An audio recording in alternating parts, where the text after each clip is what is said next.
Hey, what's up, everybody? This is Game Logic from the Rounding Off Infinity Gaming channel on YouTube, one of the co-hosts of the Enough to Keep Going weekly video games podcast on the E2KG Network podcasting channel on YouTube. Back with another episode of Games Memo. This is the Games Memo for 6/15/2025. Tonight we'll be talking about the Steam hardware survey a bit, and then all sorts of things Xbox.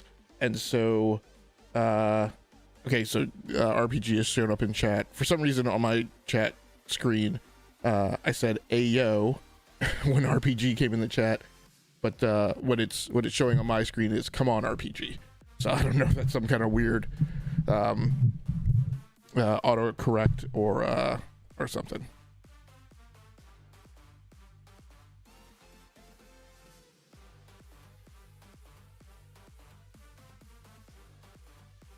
So just so we know kind of my workflow and how I go into this solo podcast, and people don't think that I saw all the Xbox news today and decided to hop on and do a live stream.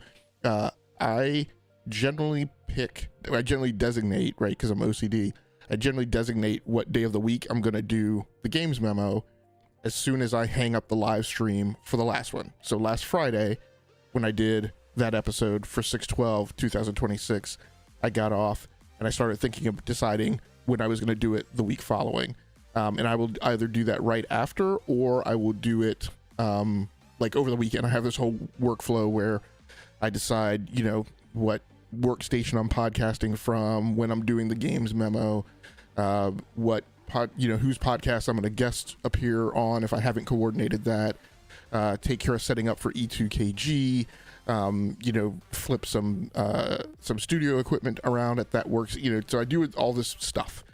And so I had already designated that this was the day I was going to do the Games Memo, so I can plan out like the rest of my week around that. And so I had no idea that I was actually had a fairly slightly skinny script for tonight. I was already going to talk about the rumor of the Gears of War budget and just talk about those numbers that I broke down last week.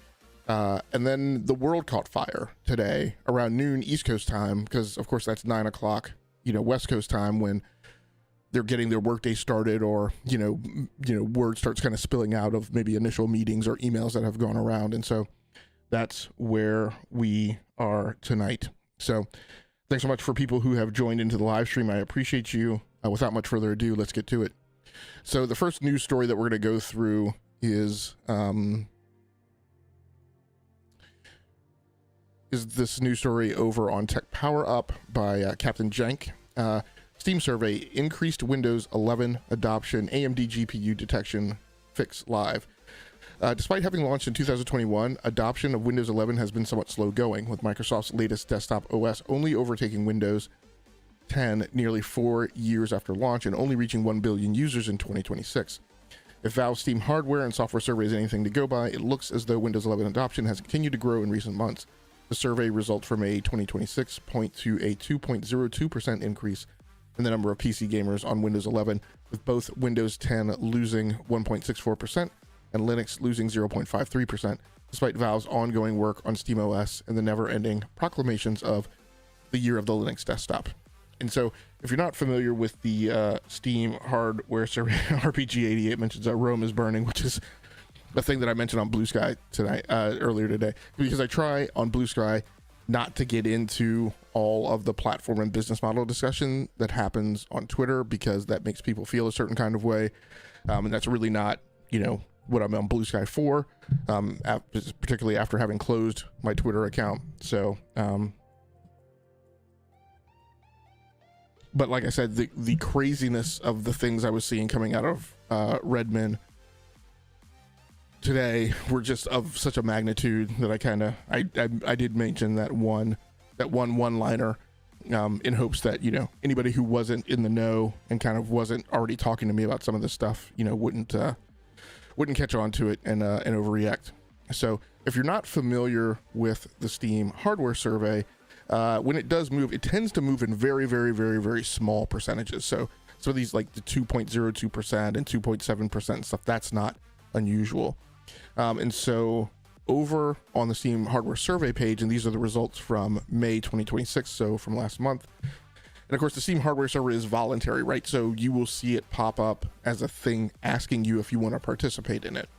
I saw a lot of dialogue today about people who claim that they haven't been asked to participate in the survey for years, and I'm like, and maybe it's because I have multiple gaming PCs. I'm like, I always get asked right, to participate in the survey, not always on the system that I want to submit my information for. So like tonight, I'm podcasting from my RTX 5080 system.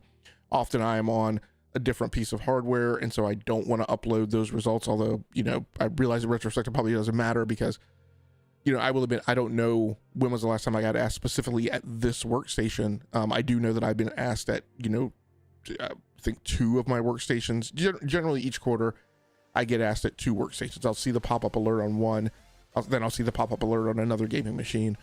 And like I said, sometimes, I won't participate. Of course, because at the time I'm thinking, well, when I come to the RTX 5080 box or the 4080 box or whatever was my max rig at the time, I was thinking that I'll get asked when I go there. And then it doesn't happen, but then of course by then I'm not thinking about it. So, so just quickly kind of running down some of the things on the survey. Operating system, the most popular right now is Windows 11 64-bit at 69.76%, and that was off of an increase of 2.02%. Of course, with mainline support being retired for Windows 10, it shouldn't surprise anyone that this is the main operating system now. System RAM, most popular configuration is 16 gigabytes at 41.14%.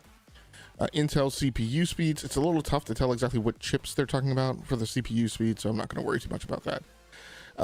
Interestingly enough, physical CPUs is only 6, which tells you that people are either significantly behind on AMD Ryzen, or not necessarily behind, but not necessarily running the highest end chips, which I think give you 8 physical CPUs and 16 threads. I think at least 1, if not 2, of my XX50X CPUs has 16 and 32.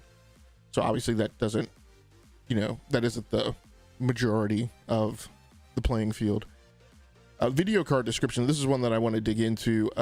NVIDIA GeForce RTX 3060. So that's the most popular card at 3.85%. So one of the things we should understand with GPUs is GPUs are highly distributed. You don't have a big chunk, right? Like the operating system or the system RAM configuration, because of the various vendors and the SKUs, they're kind of all over the place. And the highest percentage is 3.85%, which is actually down 0.14%. Right along with that, and somewhat frustrating, my frustrating thing, is the leading VRAM configuration is 8 gigabytes, and 8 gigabyte GPUs, the Nintendo, the Xbox Series S gets a lot of the hate for holding back gaming, but I firmly and squarely put it on the shoulders of 8 gigabyte GPUs and the vendors who make them, primarily being NVIDIA and AMD, because they spec 8 gigabyte GPUs when one would argue, since the primary consoles, the PlayStation 5 and the Xbox Series X are 16 gigabytes, we shouldn't still be making 8 gigabyte GPUs. RPG88 mentions, I've not been asked, but I don't leave reviews, so maybe that's a requirement. Yeah, I don't know. I don't leave reviews either, so it's not triggered. As far as I believe, it's not triggered by reviews, because I never leave a review for any game. Mainly because they don't let you just click a thumbs up or thumbs down. They require you to put text into it. And sometimes, I'll have text put together, but at other times I'm like, yeah, my thoughts aren't well enough formulated to, do that, so I don't want to do it. But let's click into video card. Yeah,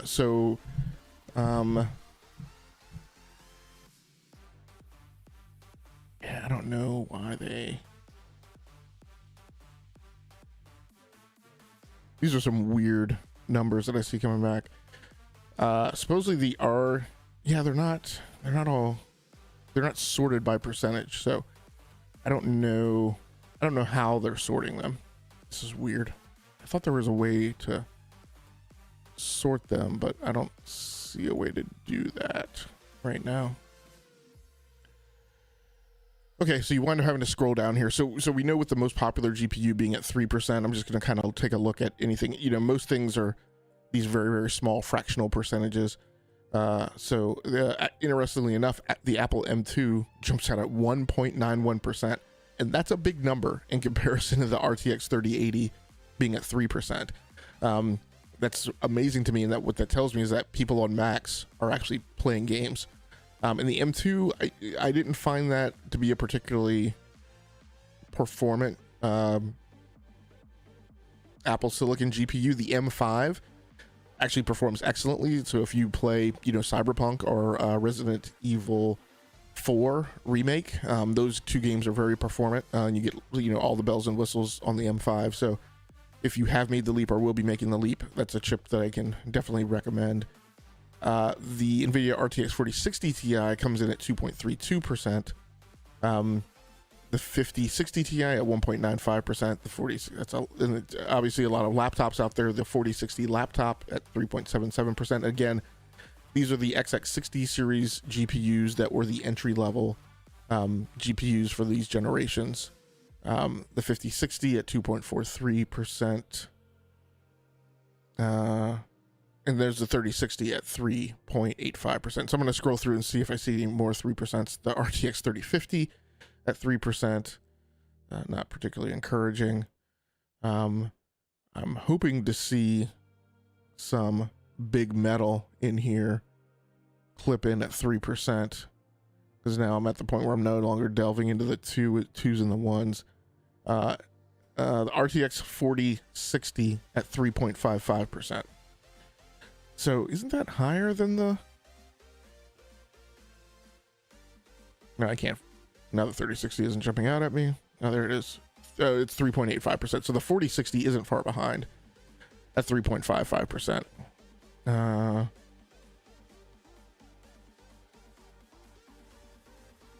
the 3050 at 3.1. It's just the 3060 Ti at 2.1%. The 5070 is actually at 2.92%, almost 3%. So that's a little more encouraging. But I think the unfortunate reality that I want to point to, as I, became very much more aware last fall, is, this is kind of proof positive that, when we talk about PC gaming, my belief or perspective is that the people who should hold the most influence in voicing the opinion of PC gaming should be the people who are on high-end hardware. But we are an incredibly small percentage, and that the vast majority, when we talk about PC gamers and PC gaming, is what I have classified as PC Potato Nation. And I think the survey continues to bear that out. And so I think the reality is when you guys are engaging with PC gamers on Twitter, especially, given that the vast majority of PC gamers aren't on Twitter, so the ones you are interfacing with out there are not the people on high-end hardware. When I was on Twitter, the number of people that I encountered that were on high-end hardware were like less than I could count on two hands. The vast people and the people who are very, very vocal and the people who are very, torches and pitchforks, those are the PC Potato Nation. So 8 gigabyte GPUs is 26% of the market. 16 gigabyte GPUs are 24%. So at least that's good. At least the next quartile is people on 16 gigabyte GPUs. And I want to see 20 gigabytes, 1.2%, 24 gigabytes are 5%. Everything is really, really skinny, small percentages after that. And then displays, primary display resolution is 1080p. So again, when you're thinking about who you're interfacing with on social media, it's people probably playing at 1080p. Multi-monitor desktop resolution is 4K, which means it's multi-monitor, and the most prevalent multi-monitor is 2 monitors, which means, again, even the people who are multi-monitor, they're running 2 1080p monitors, because 1920 times 2 is 3840. So they're running 2 1080p monitors in multi-monitor configuration. So that's pretty much all I had for the Steam hardware survey. No big needle movers there. So let's go ahead and move on to talk about start with the Xbox rundown. And we'll start here by talking about Gears of War. So this news story over on The Gamer by James Lucas. Gears of War E-Day reportedly cost a staggering $400 million to develop. Gears of War E-Day's budget is insane. I've heard upwards of $400 million. Insider Gaming's Tom Henderson reported on a recent podcast, and I'm not a huge fan of citing that site as a source, but I'm going off of articles that are citing that as a source, so I have pretty much no option but to accept it as a pass-through. For comparison, as per leaked internal documents, Marvel's Spider-Man cost roughly $300 million to develop and needed to sell 7.2 million copies at full price to break even. The best-selling entry in the series, Gears of War 2, released in 2008, sold 6.75 million copies.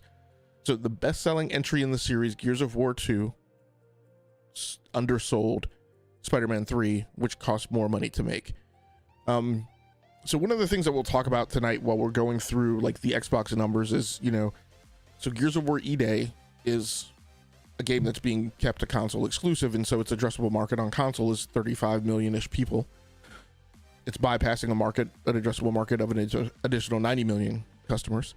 It will probably get its best traction and sell best on Steam, where Xbox will take a 30% cut in revenue share with Valve. There's lots of discussion, and in fact, one of the things that kind of came across my windshield today was kind of a thing that we'll talk about a little bit tonight, but was the topic that game development takes too long and costs too much, and the game themselves cost too much. And I'm like, well, those statements are absolutes, and the reality in this conversation is that they have to be taken in context, and they have to be considered in relation to the numbers. So Spider-Man across the franchise is a profitable IP instead of sequels, right? Plus a expandable in between.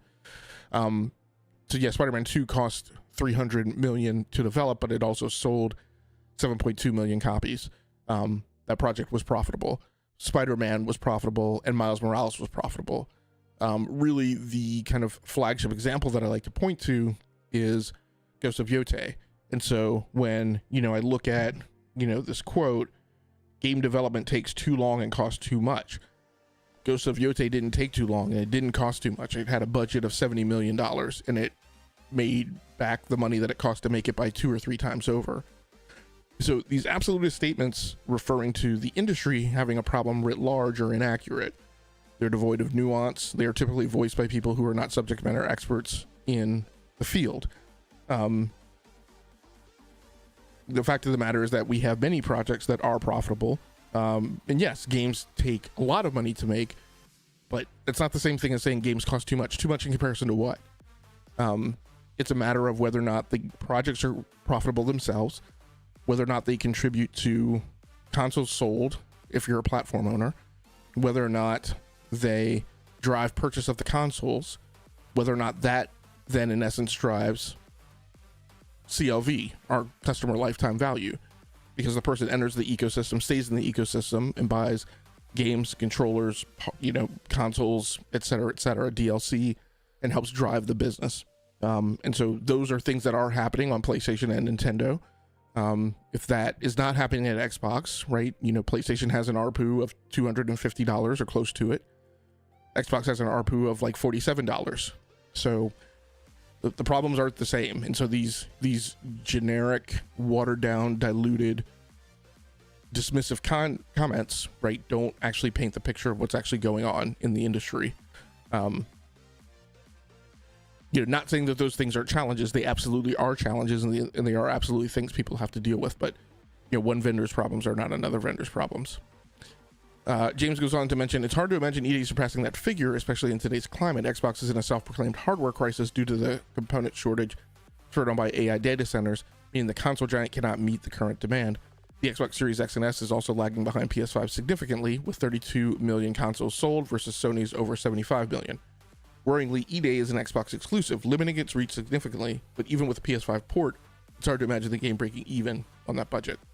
We talked about kind of how you get to that number last week, and I mentioned that the Coalition is a development team of about 450 souls. So if you talk about Gears of War 5 coming out in 2019, And they did have DLC. They had Hive Busters, and then, which I think was paid DLC, and then they had the remake that dropped on PS5, which, as far as all indications point to, didn't sell well. But you're paying, probably, what did I say? You have paid over 8 or 9 years, $130 million or so to fund Undead Labs, and you've probably spent 4 times as much to fund the Coalition. So they've had a development timeline of about 7 years, and they have increased production costs, I believe, and so you're probably spending around $420 million or more a year. And so then I'm sorry, not $420 million a year. You spent about $420 million, 4 times as much as you spent to keep open Undead Labs, to keep open the Coalition. And so you can see how that number does not necessarily equate to the project cost of Gears of War E-Day, but you can see, but that is the cost to keep the studio open, roughly, when you take into account like all of the real estate, all of the IT facilities, et cetera. So yeah, it's a problem, and that makes some of the strategies that we see Xbox executing, and some of the ones that we're still kind of hearing about to a certain extent, somewhat crazy. But all in all, just to rerun through a summary of that, a new rumor from Insider Gamer journalist Tom Henderson claims that Gears of War E-Day may have cost more than $400 million to develop, potentially making it one of the most expensive Xbox games ever produced. The article notes that neither Microsoft nor developer of the Coalition has confirmed the figure.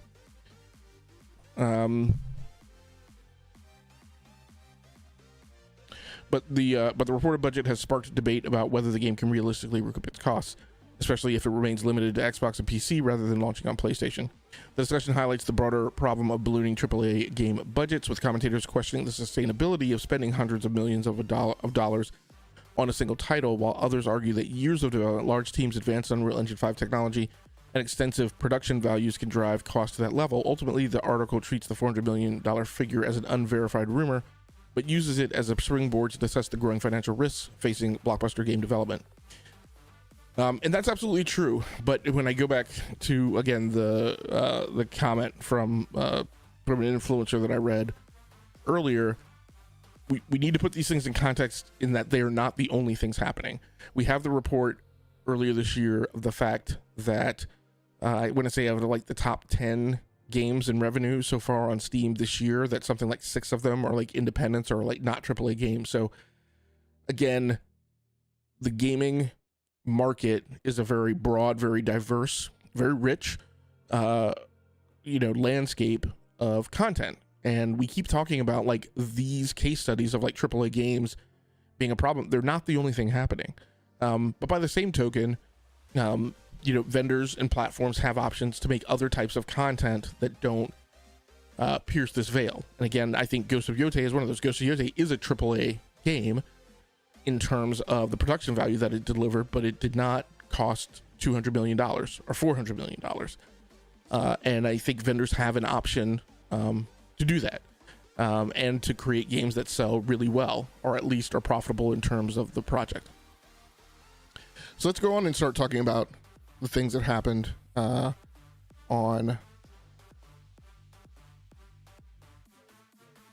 Xbox today. And I don't even necessarily know where to start. But I'm going to start with a little piece here that is a little separate and adjacent to what went on today. And I call this piece an ode to South of Midnight, because I think some of the sadness, right? Because one of the things we're going to talk about is the word that we're getting that one of the studios that is in impending danger is Compulsion. And so I want to voice this, my perspective on the South of Midnight, because I think, sadly, from lots of people who I think take it upon themselves to kind of be the forefront and the spokesman for Xbox, I feel like this is a lot of the things that South of Midnight brought to the fore were not loudly enough expressed, and especially were not loudly enough expressed by Xbox themselves. That there were small comments and snippets here and there, but there wasn't like a loud drum banging on this topic. So I'm gonna take a drink really quick, and then we're gonna keep on with this segment, starting with South of Midnight.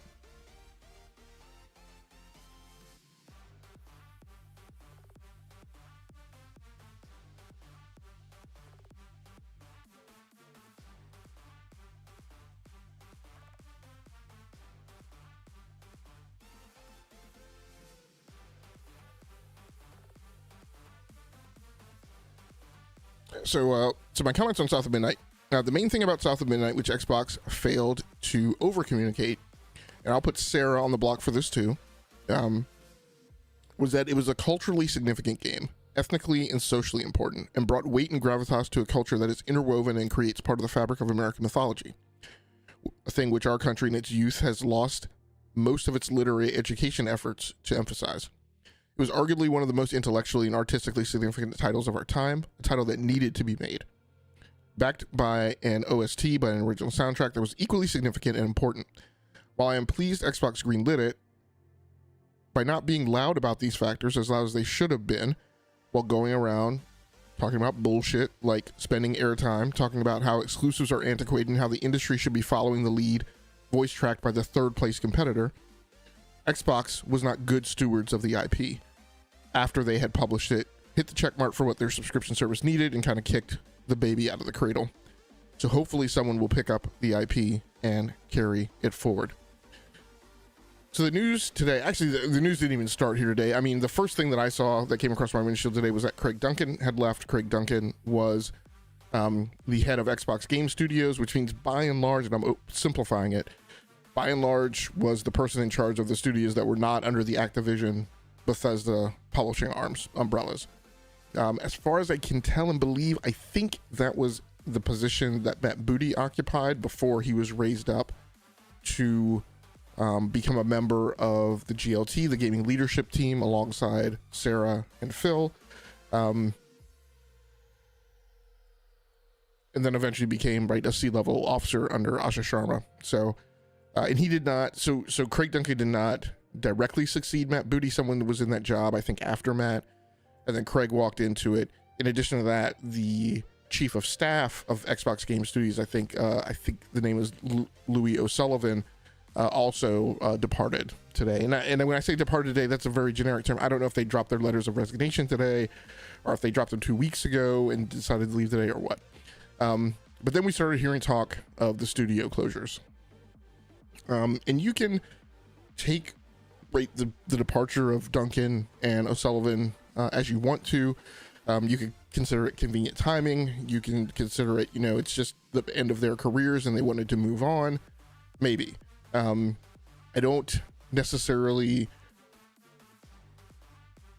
predict that it was like rats fleeing a sinking ship, although, there's a chance for that happening. It could just be coincidence that this 100-day email dropped last week that basically said the sky is falling at Xbox, and then two very, very, very senior executives within the Xbox Studio organization decided to leave right after. That could just be all happenstance.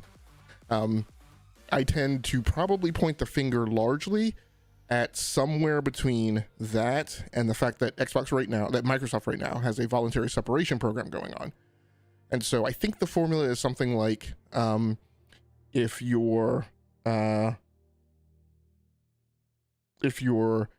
I think it's age plus years of service at Microsoft equals 70 or more, then you could take the separation package, which I've never looked very intently at these things. I think they are potentially more lucrative than, a potential severance package you might get.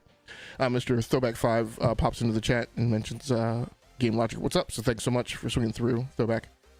And just so we're clear on the way that it works, and I've explained this multiple times, when there is a voluntary separation package offered by your corporation, what that means 90% of the time is what's coming after that is layoffs.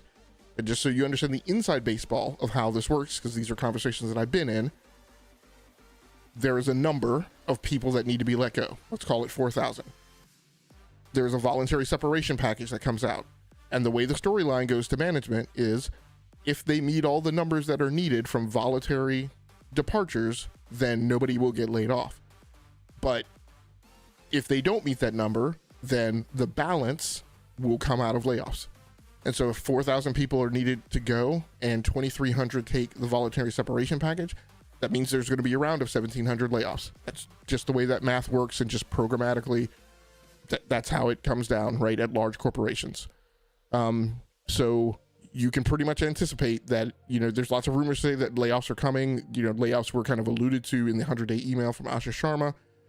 You can rest pretty well assured that that's what's coming by virtue of the fact that there's this voluntary separation package going around. So I think somewhere between there is probably, converges around the reasons why Duncan and O'Sullivan departed. But, obviously the optics on it were 100-day email comes out, says the sky is falling at Xbox. 2 very senior officials at Xbox depart, right? That kind of started the notion that, as RPG mentioned, caused me to say Rome is burning. Then we start this thing about studios closing. One of the things that I want to start off with is this post over on Blue Sky by Jessica Cogswell. I think she's a reviewer or a journalist. She's a features editor at GameSpot. She mentions, sure is clearer than ever that Asha's first 100 Days campaign, being centered around putting fans first, invoking nostalgia, and building loyalty towards Xbox as a brand, was deliberate and deceitful. What a move. Pandering and aligning themselves to the most fanatic vocal, she's talking about the most fanatic vocal fans, so she's talking about the social media influencers before pulling this. And I think my plan was to get into this a little later, but I'll mention it now. This is a thing that I've called out for the second time. Let's go back to Tokyo Game Show of 2025. You got a very large army of influencers out at Tokyo Game Show on behalf of Xbox. I've made commentary before about the ethical optics of this. We have confirmation that these guys get flown out right on junkets. They get hotel rooms paid for. And then obviously there's all sorts of swag, which can culminate in something as big as an Xbox, right? There are other pieces of hardware that they receive. And a lot of people have said, well, that's what everybody does. And I'm like, there's a difference between a transactional relationship and a contractual relationship. And this is what I've pointed to as the reason why I call it out as a delta. If Elgato comes to you as a live streamer and says, hey, would you like to review a piece of hardware?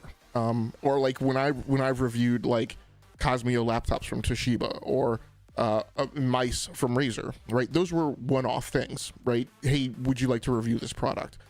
And then they provide it to you for free. When you engage in a contractual, that's transactional. When you engage in a contractual relationship, which means it's long-term, it's endemic, there's an ongoing conversation, and it behaves in the same manner in which a sponsorship does, which is a disclosed relationship. Because if Elgato comes to you and says, hey, would you like to enter our sponsor program? Because they have actual sponsor programs, right? Lots of vendors have things where these are officially codified. Then those relationships are disclosed. But a lot of these Xbox relationships are not disclosed. They're not on the books. There are people who have participated in multiple junkets over multiple years across 2 of these regimes, right? They were going out for trips under Phil Spencer, and then they're continuing to go out on junkets under Asha.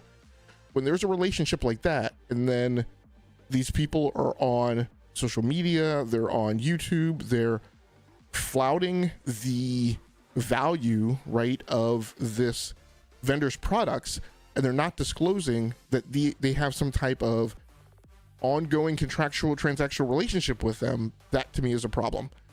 So at any rate, you have a lot of influencers that are out on Xbox's behalf at Tokyo Game Show, being shown a good time, doing photo ops, meeting with the executives. Everything coming out of them is everything's rosy, everything's looking good, lots of good stuff happening. We're getting this, we're getting that, stick with Xbox, toe the line.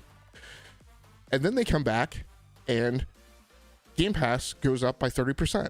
Not by 30%, I'm sorry, to $30, which some people talked about as being a 50% price increase. I didn't articulate it that way. That's a bit heavy-handed to me, but the fact of the matter is it went up to $30. It was at the time the most expensive entertainment monthly subscription service price that I'm aware of. And so my thing was, that I said was, did the executives say anything to you guys about this while you were out there? Because if they did, then you guys are a willing, complicit participant in this hoodwink. And if they didn't say anything to you, then you should recognize that you were being used, manipulated, and predicated upon in order to sell everybody this good news story in the advance of bad news coming the following week. Hero Down Under says, I'm late for church. Hey, what's up, Hero? And so this is yet again this exact same situation, and now it's underneath a different regime. So people who were like, well, Phil did this and Sarah did that, and like all the hit piece on Sarah Bond that was written, and blah blah blah. I'm like, it's happening again, and it's a different regime. You need to understand that this is the protocol, and this is institutionalized.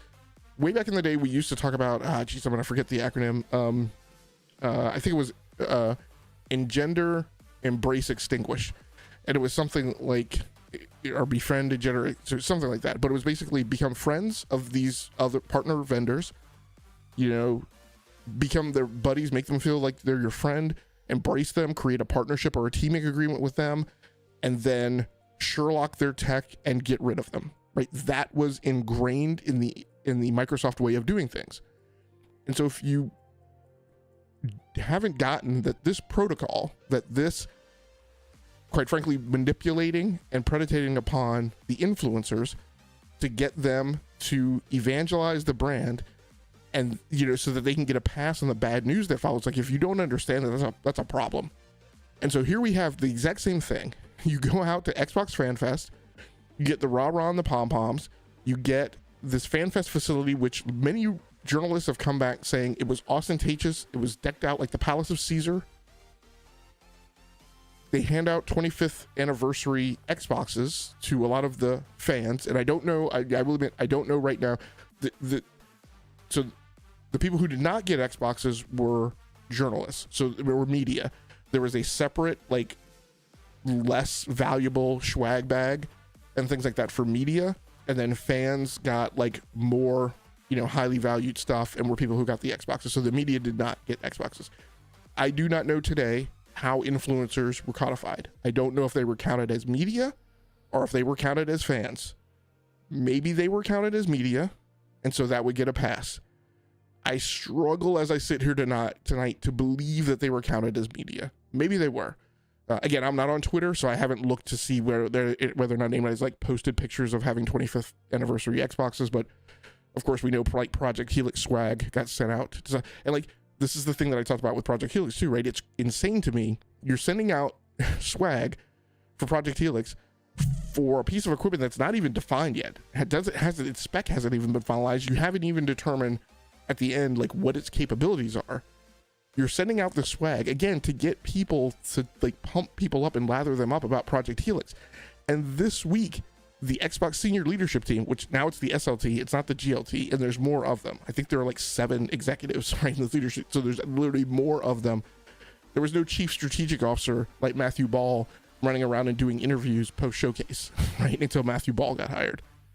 So there's more of them now. You send out Project Helix swag, and like this week, right on the heels of the showcase, you start walking back what Project Helix might be, and you start talking about downgrading it because you can't because it doesn't make any sense to make a console like that is that expensive that no one can afford to buy. So it's going to be kind of super hilarious if people have these Project Helix like sweatshirts, hoodies, t-shirts, parkas, whatever they send out.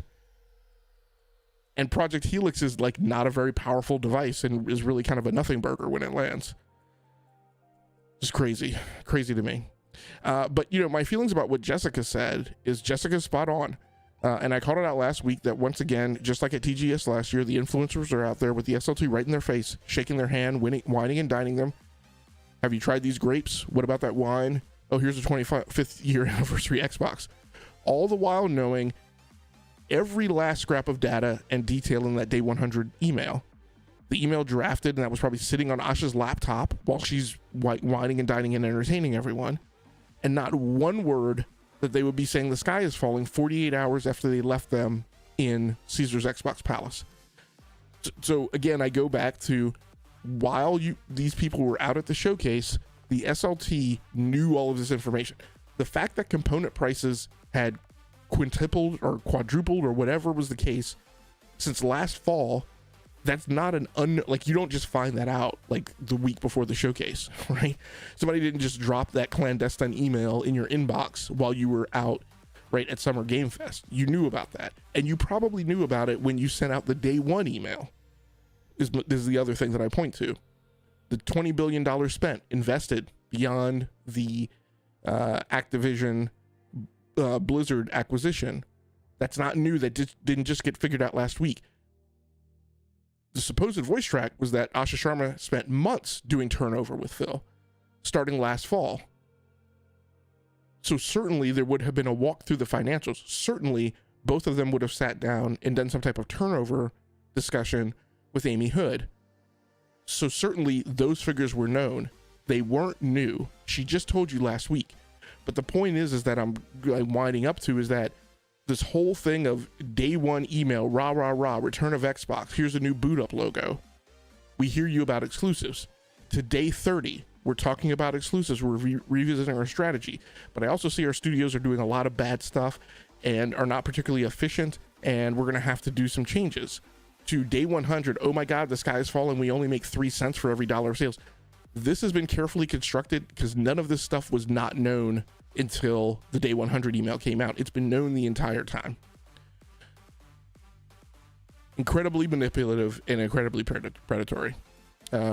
As Butcher from The Boys would say, and I can't do a good Aussie impression, so I'm not going to try. Maybe I'm going to ask Falky to say this tonight. You know, I'm like, it's diabolical. You know, he used to always say that in the show. So Hero says, let's see here. The shameless part is that they are really running the same game so soon after running it before. Yeah, it's the exact same gaming politics. And I think it's because while the regime has changed, the public relations department hasn't changed, the marketing people haven't changed, the handlers haven't changed. It's just all the same people doing their script writing, right? And constructing, like I call them the script writers in the Vought Tower, right? So it's Ashley and their army of marketers, right, putting this stuff together. I've been telling people it's impossible that Asha really started this year. That's not how CEO appointments work. What I don't get is how this zigzag style helps the Xbox brand for sellability. Yeah, I mean, well, you know, lack of consistency is a thing that harms consumer confidence, right? Like, you know, are you going to buy a thing when you don't know what's going on? You know, I was a diehard Sega fan. I gave up my Sega Saturn a year before, you know, the Dreamcast came out because, as far as I could tell, they told me they weren't going to continue making games for the platform, and I lost all confidence in what they were doing. Even though I was a huge Sega fan and had been one through like 3 or 4 console generations. Now, when the Dreamcast came out, I immediately went back and onboarded. But, you know, but by the same token, when they started talking about the same thing, like, and the Xbox came out, I went and traded in my Dreamcast for an Xbox. You know, I rode it as long as I could, but once my consumer confidence got shaken to a certain point and there was another suitable substitute, which is a thing that we talk about in economics then, and in consumerism, then, you know, I offboarded and went somewhere else. We talked a bit earlier tonight about how Microsoft has a VSAP ongoing. By the way, their earnings call is July 29th, so next month. And so when I saw this 100 days email come out, I was kind of like, okay, you know, fine, you know, we're not going to see any like major ripples happening until, you know, a few weeks before the earnings call, but, you know, they're happening now. You know, I thought we would start seeing things kind of happen, you know, heading into 4th of July, maybe shortly after, but it appears they didn't wait that long. So this news story over on Kotaku by Rebecca Valentine, and I haven't tracked, I don't remember if Kotaku is part of the media conglomerate that also owns IGN, or if Rebecca Valentine has left IGN for Kotaku. I'm not sure. I need to pull the thread on that. But she was like the last, I mean, literally the last, like, singular actual journalist at IGN. And so I think she may now be gone over at Kotaku, which is funny because Kotaku had kind of fallen off the wagon. But Xbox in talks to close Double Fine and Ninja Theory, which just revealed its new game. Though the studios could go independent, heavy job losses are still likely. 3 Xbox studios, Double Fine, Compulsion Games, and Ninja Theory, are currently in danger of closure, with employees able to seek new work as leaders negotiate to try and save what they can, according to a Bloomberg report. Earlier today, we reported that Xbox was preparing to shutter South of Midnight developer Compulsion Games, with studio leadership in active negotiations to determine the studio's fate. Bloomberg has since reported that both Psychonauts maker Double Fine and Hellblade developer Ninja Theory are in similar situations, despite the latter having just revealed a new game for release next year. potential outcome is that the studios could go independent, so this would likely still result in heavy job losses. Hero Down Under says Perfect Dark all over again. Let's see if I can pop the chat out here.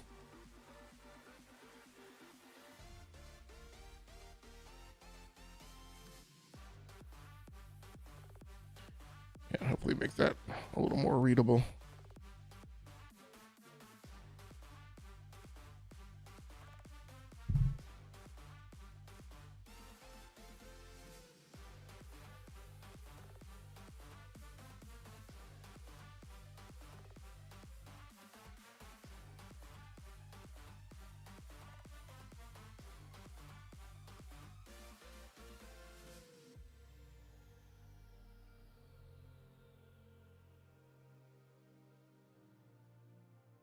Okay, that's a little better. I still got to do something about kind of how I do health and monitoring since I've changed my room setup a little bit.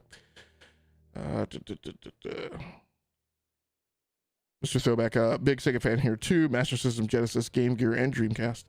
Hero Down says Perfect Dark all over again. Why announce any game with uncertainty? And this is where we get a little bit to like how, like sometimes I try and find grace, but then I see a lot of this stuff and I'm like, we used to, at my first job at a major corporation, we used to, there were a bunch of us very, very junior managers. And the thing we used to always do when we used to want to kind of covertly convey to each other that just crazy shenanigans were going on amongst the senior executives was we would walk by each other and hum the Ringling Brothers Barnum and Bailey song.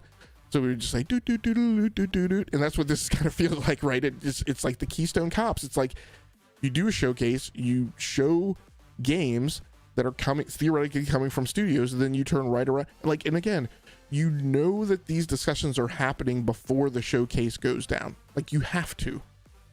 You know, it's not like the showcase happened on Sunday, and on Wednesday they started talking about shutting studios down out of the blue that had just shown games. Like, these discussions have been going on for weeks, and and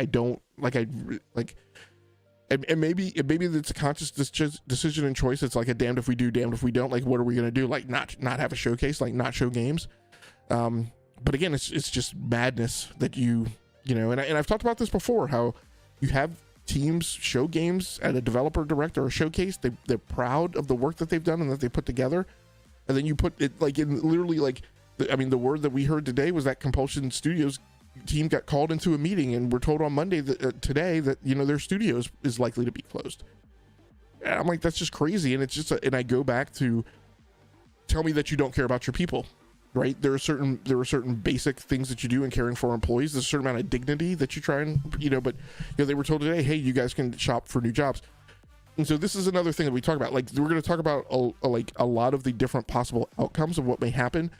But one of the huge problems that happens with like layoffs and when things are cloudy or just even uncertain is that, you know, even when you start doing your first round of layoffs where you're targeting the low performers, one of the things that we talk about in senior management is always how, like, when there are multiple rounds of layoffs, you're going to start having high talent people, high potential people become flight risks because there's an air of uncertainty and they don't want to be bothered. Right? They're going home and having conversations with their spouses that, hey, there's this major layoff activity, right? And their spouses are not unstressed about it, right? It causes them anxiety, it causes problems in the home, and you have high pop people who are like, hey, I'm high talented, I can go somewhere else. Like, I don't need to put up with this. So you're going to have people who are going to leave. And so what's going to happen at Compulsion Studios? Let's say Compulsion Studios winds up getting like a Tango Gameworks type of deal, and they wind up getting picked up by, I forget if Tango got picked up by like Kepler, or I want to say it's somebody that's or Nakon or something like that. And of course Nakon, right, is going under now. So, you know, the problem is going to happen is that stuff is going to take time to evolve, and in the meantime you've told people they can start shopping themselves for new jobs with no worry about retribution at work. And so you're going to have high talented people who have the talent to go somewhere else, who are going to wind up leaving. And so what's going to be left of Compulsion Games, right, by the time they resolve whatever's going to be done with it? Yeah, this is just wild. But, you know, we talk about this list: Double Fine, Compulsion Games, Ninja Theory, and, you know, in two of these studios, Compulsion Games and Ninja Theory, were on my list of potential candidates of people who were going to be in danger. I said Compulsion Games, Ninja Theory, In Exile, Undead Labs. I will voice, you know, what somebody else voiced. I forget who it was. Maybe it was Josh Ayers who said Turn 10, right? But the highly likely situation with Turn 10 is like, look, I've put like 30 hours into Forza Horizon 6. There's not a ton of work that went in at the engine level, theoretically, the physics model level, right? What Turn 10 does. They spent all of their time working on ray tracing. And so I don't necessarily know that they really put a lot into the game that really moves the needle. So that studio's probably gone, right? They were already cut to 50%, but I can definitely see them being cut to single-digit headcount. And that headcount either being absorbed into Xbox Labs or being absorbed into Playground.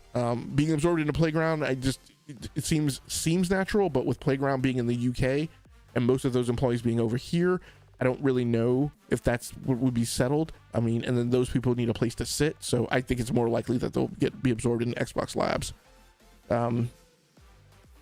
Hero Down Under says, and Jason said they aren't the only three, right? Mr. Thorax says Crafted. Yes, thank you.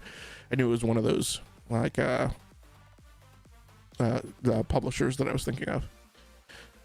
Yeah, so I was going to read the Verge article, but we won't give Tom Warren any credit since he took the contract out to put out the hit piece on Sarah Bond. So anyway, Reb covered it, and she said, you know, Compulsion was one of the teams that was also addressed and talked about. So one of the things I want to talk about is, you know, people's feeling of the veracity or the confidence around these things that are coming out. And what I said earlier today is, look, there are certain sources that are more reliable than others. If Reb Valentine is saying something, that is above the threshold line of a rumor.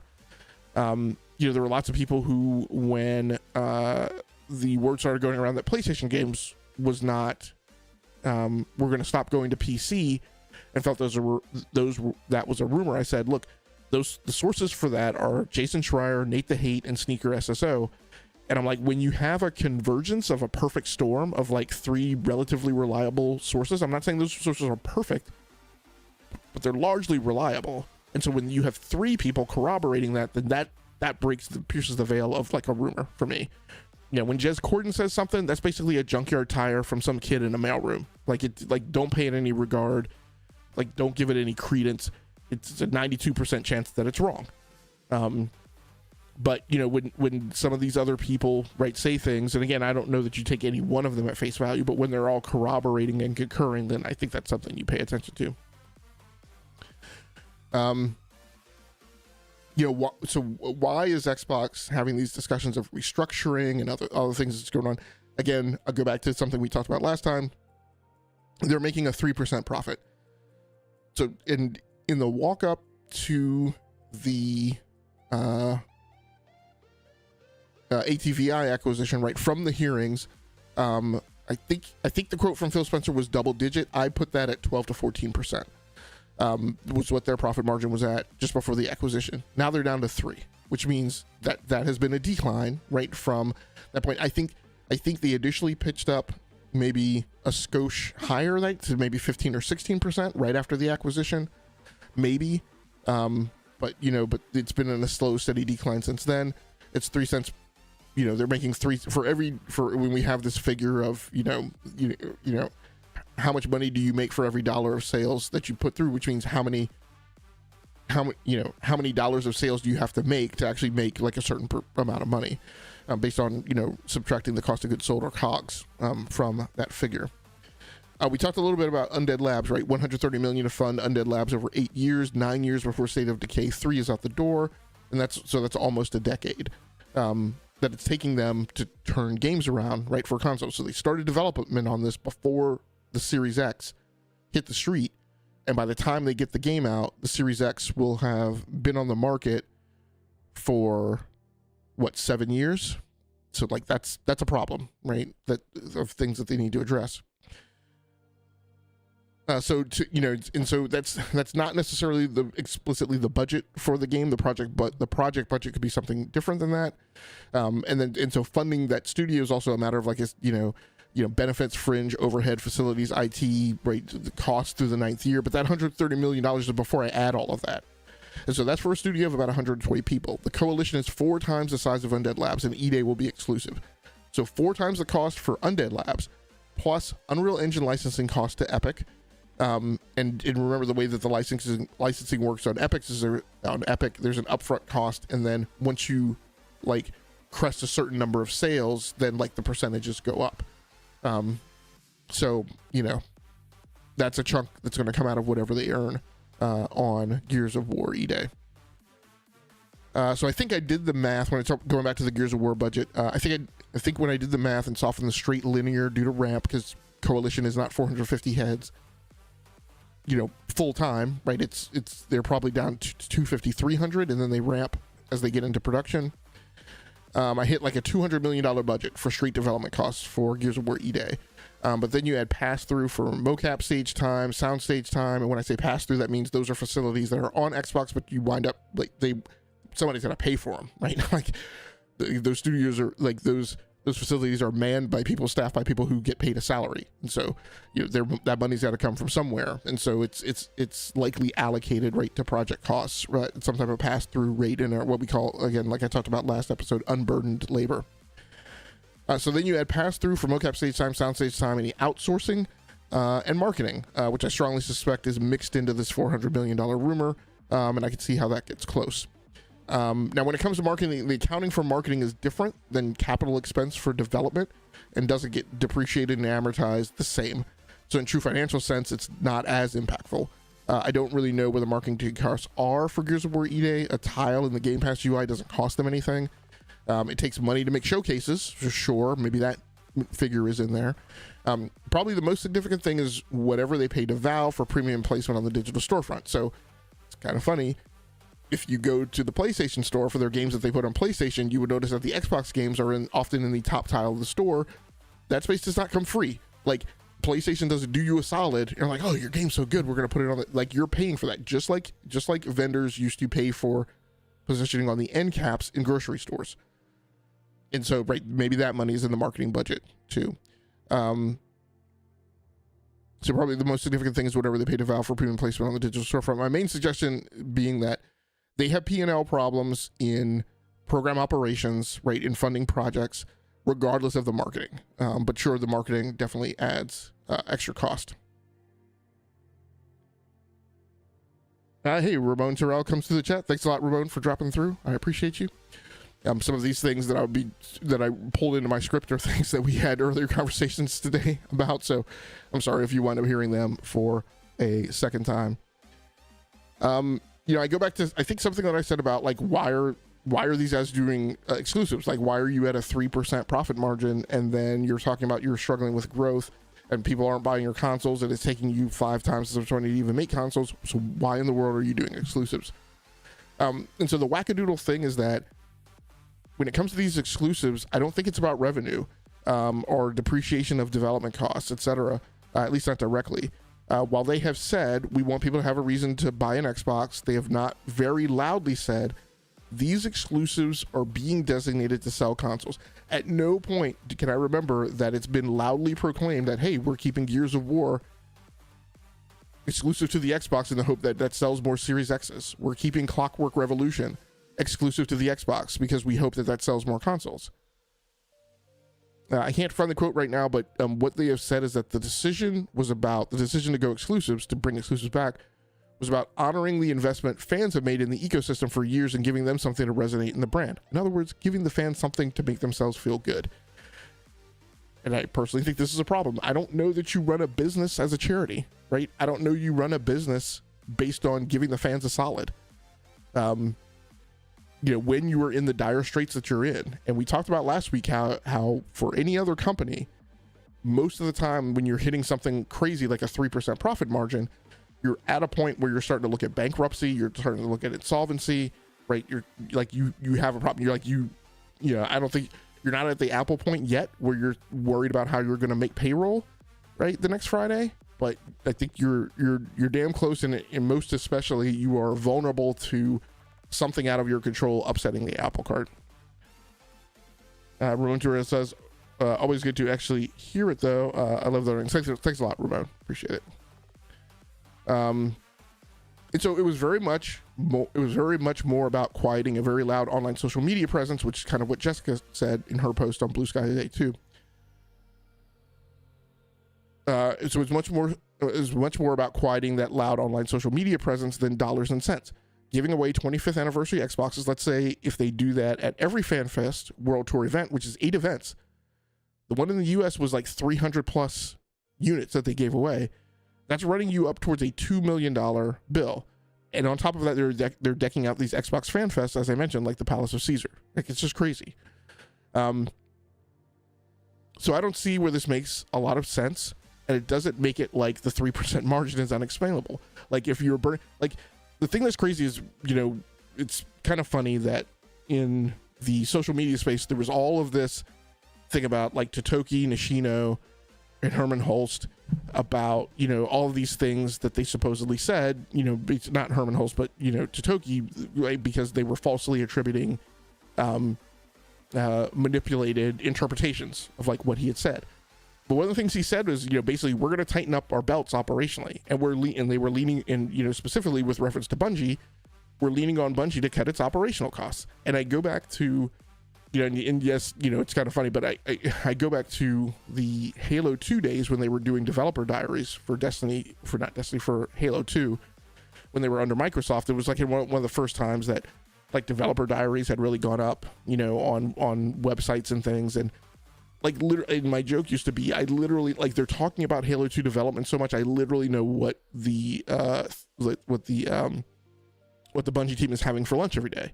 Because in their developer diaries, there were all these things about, oh yeah, we had sushi brought in today, blah, blah, blah, blah. I'm like, that's the stuff Totoki is telling them to knock the hell off, right? To get their operational costs down. And the reason I joke about that is because in the business that I work in, we often are working on proposals, bidding for work. And, you know, at large companies, one of the things that's in the budget is catered food for proposal teams. And so proposal teams work very late hours. In fact, one time I joined this company, I had literally been there for a week. It's kind of hilarious. I was there for a week. I'm not even sure if I had my company credit card yet. I'd been there for about a week. Senior exec, you know, more senior, I was an executive. This was the first company that I was an executive at. More senior executives walked out of the room and said, "Hey, you're in charge," which I was like, huh? What? So, but then on top of that, then I started having people coming to me because like I said, I'd been there like just over a week. I was on a proposal. We were working after working hours. And people were like, "Hey, what are you gonna do for dinner?" I'm like, "Well, I don't even have a company credit card yet." So, but I was also there when there was a tightening the belts time period, and like literally that is one of the first things that comes off the table is things like catered food for special project teams. So, you know, that's what I was referring to. Like, I think Totoki was talking about. And of course, you know, now we see PlayStation back up to like 11% profit margin. Meanwhile, here at the house that is Xbox, we don't see what I talk about with PlayStation, which is fiscal responsibility, right? And so this is why I say, yeah, it doesn't surprise me that you're at 3% margin, because you're running around doing all these things that make absolutely no sense to anybody with like the mere skosh of an accounting background. So going back to like reliable sources, I'm gonna take a drink here real quick.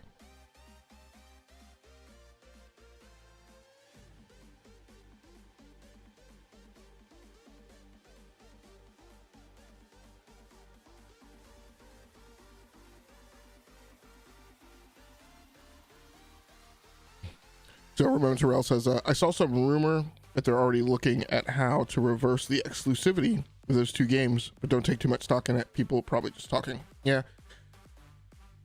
I don't know. Like, it wouldn't surprise me. Like, you know, and literally Matt Booty, you know, does an interview this week where he says, yeah, you know, these aren't timed exclusives. We're not going to give people something and then take something away. I'm like, but you're going to close the studios down that were making some of those games that you hadn't announced whether or not they were. So you had games like Senua, right? The platform Senua was going to haven't been announced. It was potentially, right, an exclusive that people were looking forward to. And it's like, you know, you're asserting that you're not going to walk exclusives back, but you're closing studios who are working on titles that could have potentially been more exclusives. I mean, I don't I don't believe you, and no, it should, with Xbox's track record. Going back to reliable sources, I don't take Sneaker SSO for 100% because I don't know who is behind the account, and I actually don't know the entirety of his track record. But when something he says, and this goes back to the corroboration, when something he says is corroborated by other reliable sources, I take that into consideration. I don't personally hang out on NeoGAF, and I don't hang out on Reset Era, so I don't know about his post. I'm going to try and bring, because I said something earlier, and somebody said, oh, do you're the Sneaker SSO guy, because he's saying the same thing. I'm trying to make sure I can show this without, let's see, I can put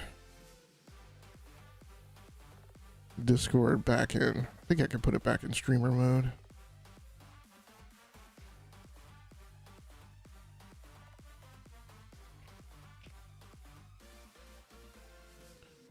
Streamer mode. Okay. Enable streamer mode.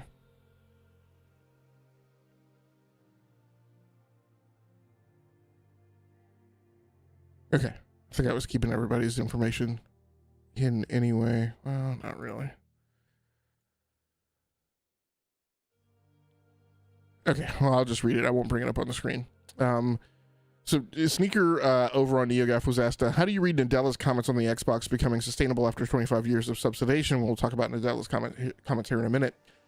Very interesting to hear about this right around the time we also hear that a spinoff is being considered.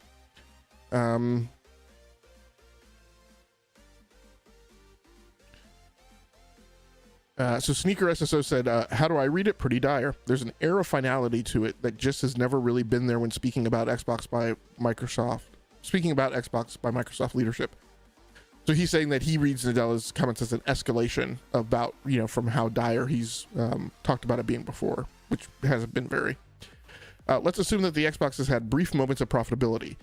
What this comment suggests, and so if you know Sneaker SSO, basically what I would read that as, Xbox has only had brief moments of profitability. Let's assume that the Xbox has had brief moments of profitability.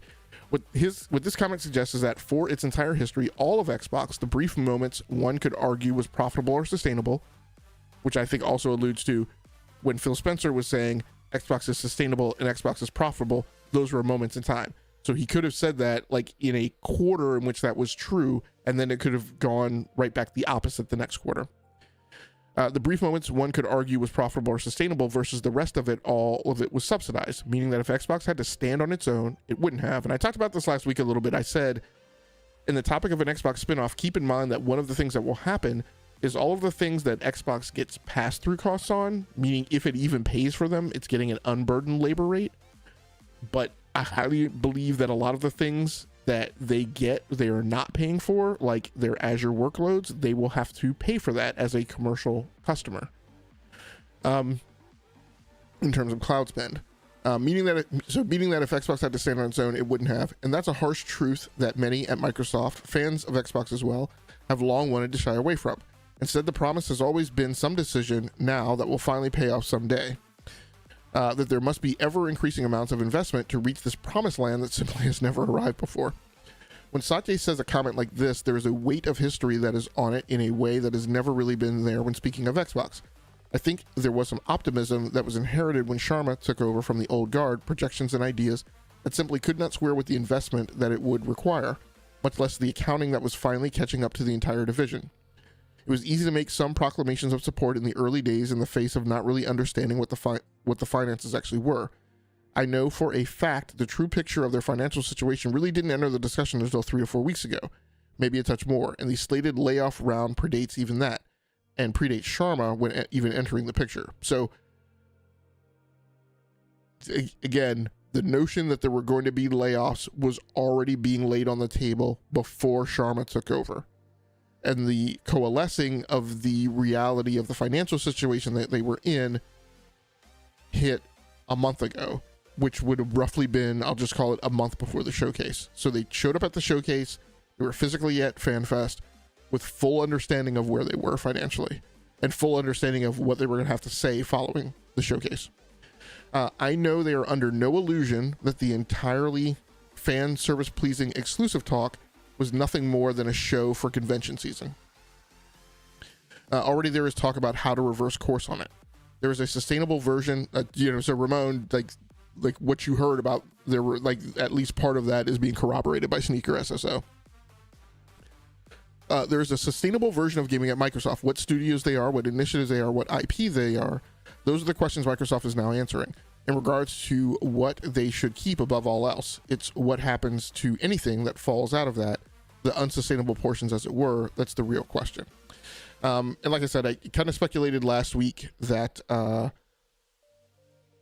lot of these studios that are not working on summer blockbuster kind of IP are going to be the ones that are at risk. Like, I think what the Xbox business is going to wind up looking like is, I think, I theorized earlier today actually with Ramon that, and some others, that, what we're probably looking at is something that, a part of which looks like the old, it's surprising now that I'm calling it old, the old THQ IP auction, right, that happened in 2000, 8, I don't know, 8, 10 maybe, when THQ initially went away and all their IP was auctioned off. And it was actually, I don't know if you remember the big, media craze that was, but actually we were watching the news, and like every few minutes, we were being told, oh, this IP is going to this group and this IP is going to that group. And then of course, later it was kind of all reassembled and coalesced under Embracer, but we all know what the story with Embracer is. But but I think that's what you're looking at with a lot of these studios, right? You're going to see some kind of circus of people trying to work deals, people trying to look for buyers, blah, blah, blah, blah, blah. And then, out of those who don't find those life rafts, right, those studios being shuttered. And then the rest of the people that are making the summer blockbuster stuff will probably be retained. You may see some, folding in to other organizations. We talked about that a little bit last episode as well. I don't think it likely that they will spin off individual studios en masse. That doesn't gain them anything. If they close them, there are write-offs, lessening of market cap, insurance reduces, taxes improve, and any associated costs are recouped as savings. If they get someone to buy them, then obviously they get the cash for that or other. Spinning them off as a corporate entity could be a path. So, I mean, what I'm talking about there is bundling many of those studios together and spinning them off as like an Xbox Lite, right? I'm not saying this would happen, but let's say something that is the equivalent of the ZeniMax publishing arm, right? Taking a bunch of studios, stuffing them under that entity, and spinning it off. And so you get, Xbox Walmart is what I refer to it as. But basically, so in order for that to happen, the board and some degree of shareholder approval would be needed, as then the stock gets split. And so you wind up owning like 30 shares of cheap Xbox Walmart stock for every 10 shares of higher yield blue chip Microsoft stock that you own, for example. Spinning stuff off does not become palatable to stockholders if the split stock is considered worthless and if quick insolvency is expected. So again, if you think that you're kicking the baby out of the cradle, right, just for you to get, to quickly fail, stockholders aren't going to be interested in doing that. They're going to want the stuff shuttered, right, or sold off. So my guess is that onesie twosie releases a la Toys for Bob is not likely. Unless the old internal owners who sold to Xbox in the first place can recompense them at least partially for the acquisition cash that it took the studio, and then for them to take the studio independent. So basically, for them to essentially buy Microsoft out of the original acquisition, theoretically at some reduced cost. Spinning off a large chunk as a publisher with several studios might be possible, but it's more likely that they will be shuttered or that they will find an angel investor or buyer to offload them to. So the big problem today, too, in that is that possible candidates who would have been in the mix, say, 5 years ago, where this could have been possible. You think about publishers like Ubisoft, who may have picked up an Xbox studio, or Embracer, who may have picked up an Xbox studio, or EA, who may have picked up an Xbox studio. None of those are viable candidates to go shop a deal to today, right? And, a big, as we talked about the $1 trillion club last year, none of them, I don't think, are going to be willing to pick up like onesie twosie studios here and there. You may get some new ventures that are on the rise, like maybe Paramount. But again, Paramount is under David Ellison, and, they've done things like, canceling all of the Star Trek series, and some other things, canceling Stephen Colbert. I'm pretty sure that is a studio that very quickly you're going to see a removal of anything that is diverse as far as content goes. And so, for instance, you could see somebody like a Compulsion Games not going to get picked up by Paramount, right? So I think it's going to be tough, right, to find a buyer. So again, you might be looking at something like the old THQ dissolution. So some of them may pick up, you may find places that will pick up IP because that will be less expensive than buying the whole studio. With, like I said, the rest remaining as the new Xbox business unit still under Microsoft, and that meaning, mostly all of the Activision and remaining Bethesda stuff. You could see, like I said, I could see something like in a Machine Games being consolidated. You might therefore also, because Bethesda now has, ostensibly like, let's call it salary cap room, right? Because they've had so many studios close already underneath them that I could see some of those studios maybe being collapsed and folded in to singular studios that maybe sit and reside under Bethesda. Like, for instance, Compulsion Games, right? I think Compulsion Games is either getting closed or, they're going to work a deal or they're going to get sold off. Compulsion Games is not going to be retained. But in a crazy world where, let's say Double Fine and Ninja Theory combined, I don't know that that's likely, then maybe I could see that combined studio right under some new name sitting underneath Bethesda. But again, I think that's still like an edge case of what might happen. Like I said, next quarterly report and closeout for end of year is July 29th. One last thing I should mention is when you say you're spinning someone off, but in particular when you say you're hunting for a buyer, you are continuing to spend money. So we talk about how, like in talent acquisition, right, it costs money to search for and source and hire an employee. We used to thumb in the wind that figure around like $10,000. So like to hire a professional salaried knowledge worker is like a $10,000 venture, right? Selling a studio, right, is much the same as an M&A activity, right? It's just the reverse of it. So you're doing, the opposite of due diligence, which is mainly like asking questions for and staging all the documentation for, the potential buyer to go through. But you're still spending money, and you're spending money that's kind of like an out of cycle additional effort for your normal op tempo. And so basically, if you're working a deal for these studios, you're continuing to spend money. What is quicker and less expensive than spending time trying to be nice? Shutting the studio down. And so, like, you need to acknowledge that this is a chance that this is what's going to happen because it's quicker and cleaner. And remember, they're trying to get to a thing that they can relatively close the books on, or that they can make SEC document submissions for in advance of that earnings call. So, like, all of these things happening have got to happen like in the next 4 weeks, and you've got a holiday in the middle of that. So, it's either these things are going to happen quickly or those studios are going to be closed right by mid-July-ish before they go into the next earnings call. So yeah, let me catch up with the chat.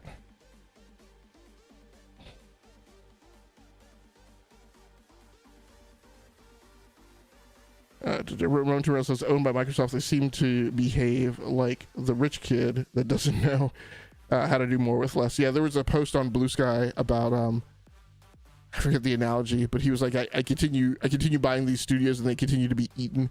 And the guy says, like, it just seems like you're just spending money to something or other. But yeah, there's a funny meme about that. Hero Dinner says, sustainable for us. Phil didn't exactly lie.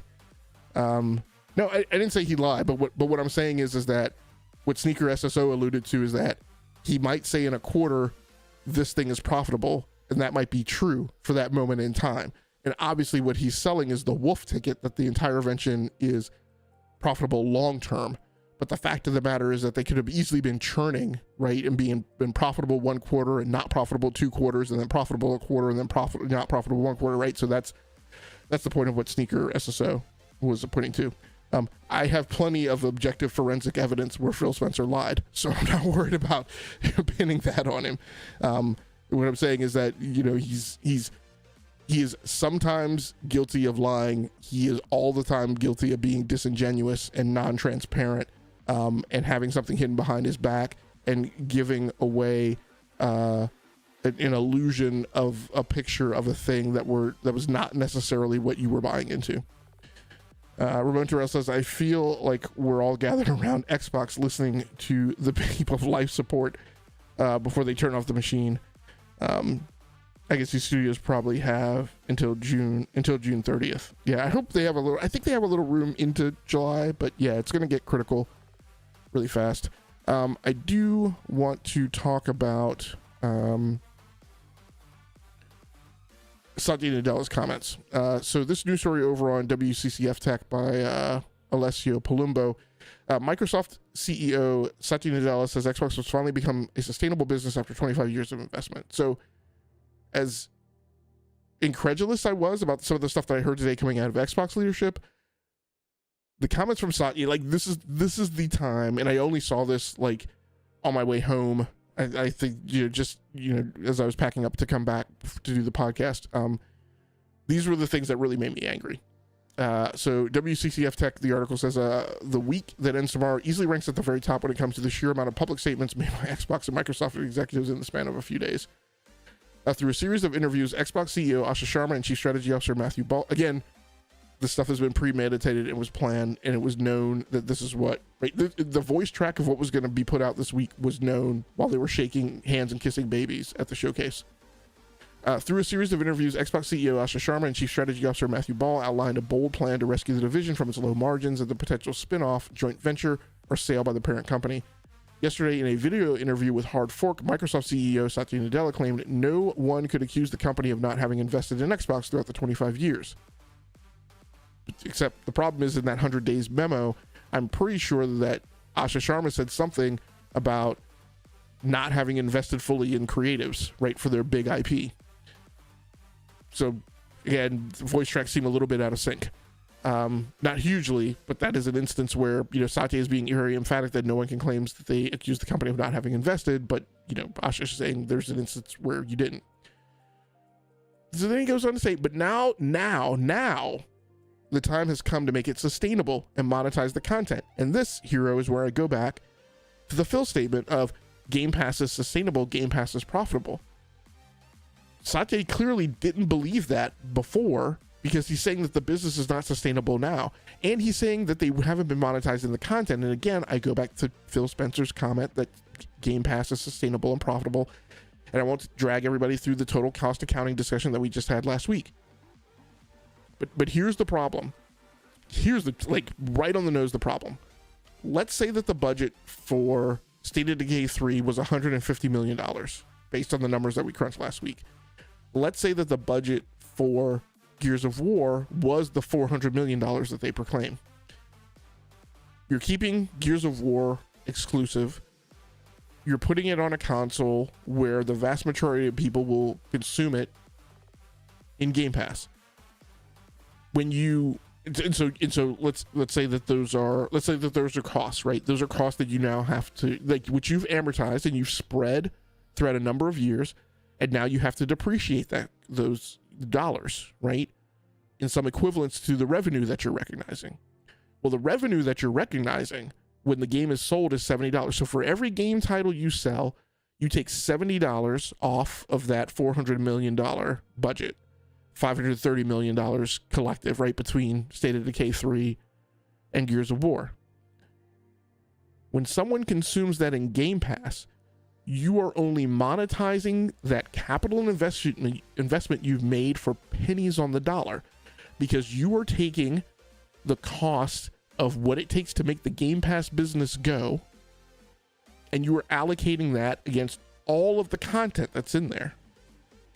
And all of the content that's being consumed. So let's just ballpark and say there's 250 titles in Game Pass. Let's say Game Pass makes $5 billion. So you're taking that $5 billion in a year, right? And you're allocating that across the 250 titles that are in there. And maybe you're doing some scaling. Maybe you're saying, hey, these games that cost more get more, revenue allocated to them for the earnings that they made. Maybe. I don't know that Microsoft is that sophisticated. Maybe they are. But my point is that you're damn sure not recognizing consumption of Gears of War E-Day or State of Decay 3 for $70 while it's in Game Pass. You're recognizing it for pennies on the dollar. And so this comment that, they haven't been I'm like, Satya, that's a decision you made. You made the decision to not monetize the content. Right? You're monetizing the content at the same rate, despite the fact that it's taking you personal capital and investment, but you're monetizing it at the same rate as you're monetizing Expedition 33 that you paid some licensing cost fee for. But that licensing cost fee, it's theoretically not the same amount of money that you paid to fund your own internal development project. It's theoretically not $400 million. You didn't pay the developer for the entirety of their development effort. You're paying them for the equivalent of some number of licensing bundles that you bought. But just you're monetizing the content with the equivalence of things that you were internally self-developing and self-funding yourself. So your own financial model is broken, but here you are making a quote that the business is sustainable and you haven't fully monetized the content. Nadella even went so far as to quip that YouTube currently monetizes Xbox better than Microsoft itself. Again, which is a thing that you feed because you prop up a bunch of Xbox content creators and influencers who monetize your content on YouTube and get paid super chats and donations and subscriptions, right? To talk about your business. Trying to pick some things out of here that were specific. I'll just read. Asha is really 100 days in, and she put out a post saying in the next 100 days she's going to take a fresh look and make sure we deliver on what our fans expect of us, both on the hardware side and on the publishing side. But you knowingly can't. It's mathematically not feasible. The only thing you can do is give them a little kibble here and there to pander to them and make them feel satisfied. The challenge now for us is to think about how do you innovate both in hardware as well as the games going forward in a world in an economically viable way. We've invested a lot. No one can accuse Microsoft of not having invested for the last 25 years. And now we have to turn this into a sustainable business. Yeah, now. You didn't have to do that before. Before, you didn't have to turn it into a sustainable business that delivers what is fundamentally one of the best sources of entertainment. And, and this is what Sneaker SSO says. Like, look, if you've been investing before, then what you're saying is that you've been subsidizing the business this entire time. And I go back to things that I said before. Game Pass, they were subsidizing. Game Pass was a loss leader. A lot of people refuted me and said that I was talking crazy talk or that I was only saying that because I was a PlayStation fan. And yet, here we are once again, having what I said corroborated by the CEO of Microsoft. The challenge we have is that we've not been monetizing that entertainment. If anything, we've been subsidizing that entertainment. So he says it right here.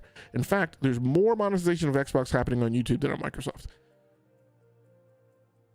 Okay, so I think that is those are his primary quotes. And like I said, a lot of things frustrating because, again, all of the things that, Asha Sharma saying, well, the industry needs to make less powerful hardware. I'm like, no, look, again, you and Phil are peas in a pod. Your problems are not the industry's problems. The industry is not making 3% profit margin.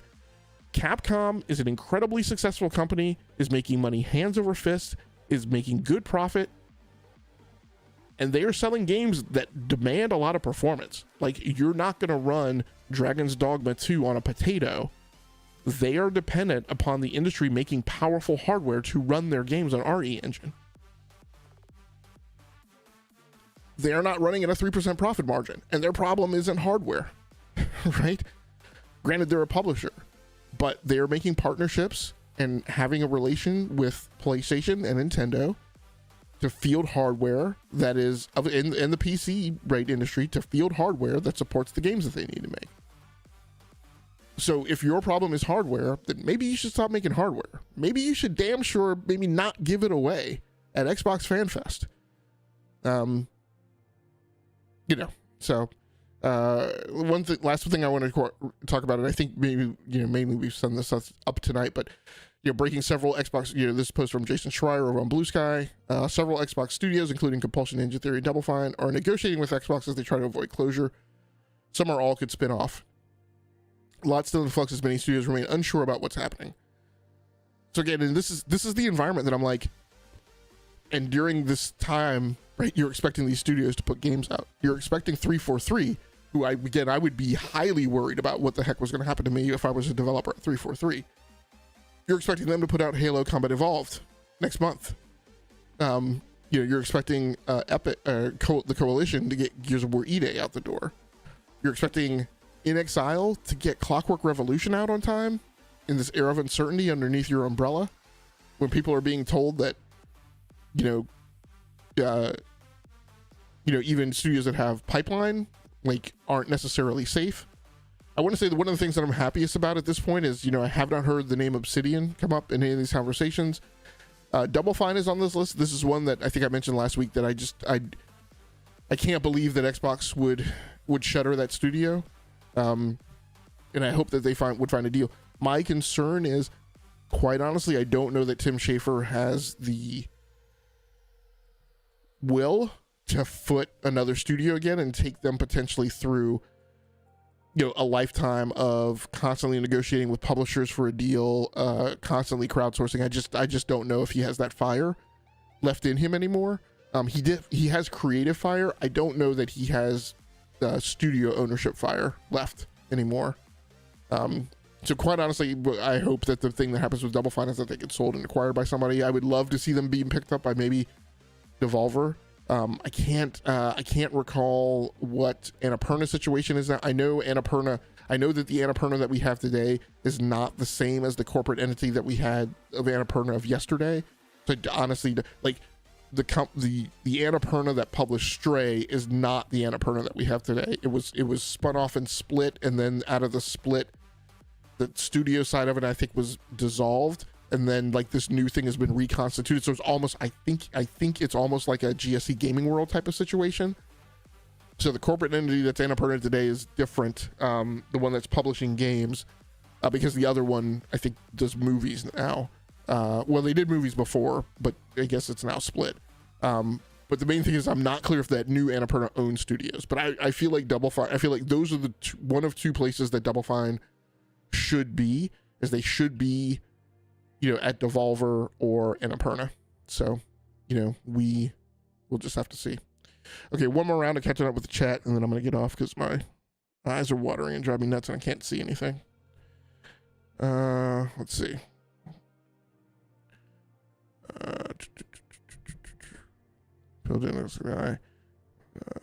Ramon Terrell says, geez. So I guess one of my analogies probably caused him to fall out. I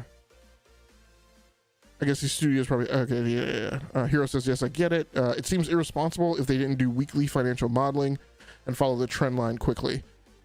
In my title role, I use a monthly user behavior tracking model to meet customer needs. And Brap here is, one of the things Brap keeps bringing up is, from the day one email. Although I'm at the point where I'm just tossing the day one email out the door, right, in the circular file, because I don't know that she believed anything that she said, because like I said, at least some of this she knew to be true at the time that she put that email out.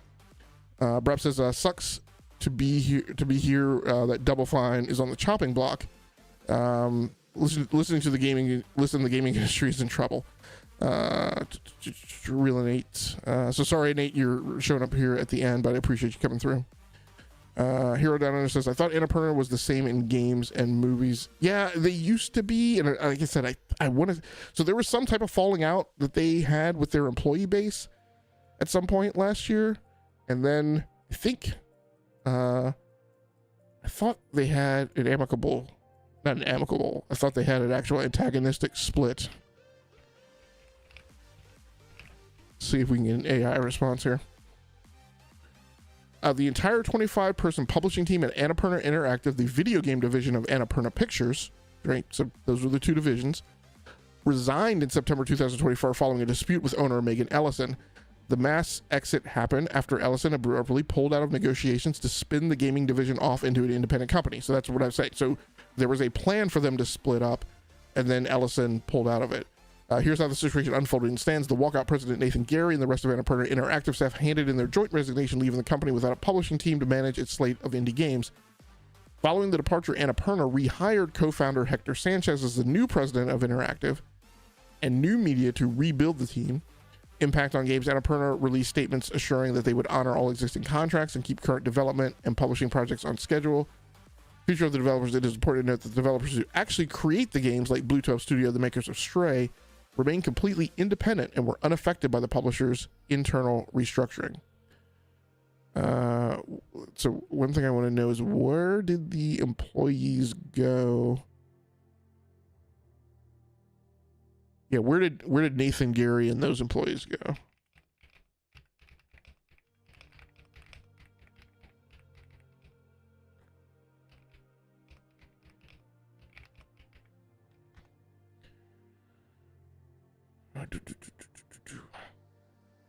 Nathan and Gary and the former Annapurna Interactive staff members formed an independent company called Fictions. Shortly after forming the new entity, the group secured financial backing from the Austin-based private equity firm Haveli Investments. They used this funding to take over the game catalog and publishing rights of Private Division. the gaming industry incest it goes far and deep. An indie label that Take-Two Interactive sold off. so Annapurna Games left Annapurna Games and became Fictions. Fictions took over Private Division, and I don't know what the hell they're called now. Nathan Gary serves as the chief executive officer of Fictions alongside other former key Annapurna executives like James Massey. By absorbing Private Division's lineup, Gary's team took control of distributing and publishing highly anticipated indie titles, including the Lord of the Rings cozy farming game, Tales of the Shire. Okay, so we saw that, I think, at Summer Game Fest 2025. Kerbal Space Program series, which I think Kerbal Space Program 2 has come out, I think, and had good reviews. Good Steam community acceptance, I think.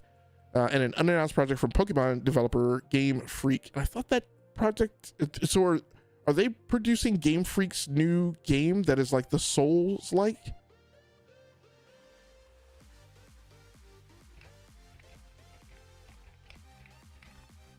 So I wonder if that's being Beast of Reincarnation. Yeah. Is that being published by? Yes, it is being published by Fictions. So there you go. It comes full circle. The studio operates out of Los Angeles, California, utilizing the exact same core publishing team from Annapurna to support mid-sized and independent game developers under their new brand. So we learned something together. That's why I'm hoping that's why you folks swing by.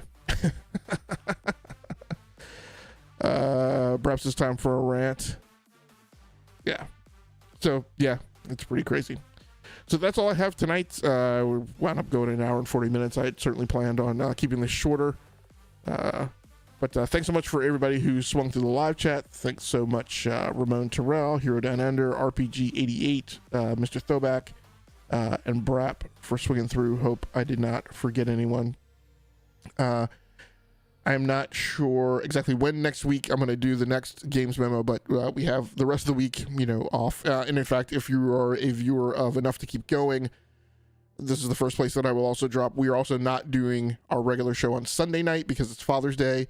And although ostensibly all three of us felt assured that we would be able to make the show, I don't want to put it past any of our families to proclaim that night as being a night that we have other things on the agenda. So I just figured let's not run the risk of having to deconflict that all.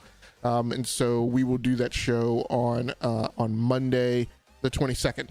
And then I will, keep your eyes on the YouTube page and see, or on Blue Sky, and see when I will be doing the next games memo.